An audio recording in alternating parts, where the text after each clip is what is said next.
It's Friday mga konsi. Ngayon, dito tayo ngayon sa Philippine Arena. Ayan, napakadaming pagkain dito. Kaya tara, sugod tayo, Philippine Arena. Ayan, dito pa lang, panalong-panalo na. Mga putok-batok, chicharon, mga chicharon bulaklak, yan, mga patak, yung butche, yan. Ano yan, pre-taste yan, sarap. Yan, barbecue, Korean barbecue. Yan, sarap. Gusto nyo magkape? Pwede din. Coffee time. Or dito mo dalhin ka date mo. Yan, napakaganda ng place nila. Para sa mga dating dyan, no? Philippine Arena, the best. Bulacan lang to. Oh, chicken boy. Sarap. Sensya na sa vlog ko, ha.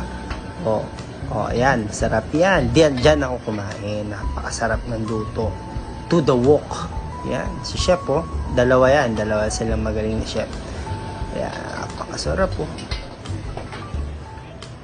bago ibigay sa'yo, perform muna sila. Yun, ito pa isa. Chef, galing mo. Panalo. Order nga ako dyan ng beef yang chow for only 135 pesos. Napakasarap, sulit, ang daming servings. Yan, napakasarap yang chow.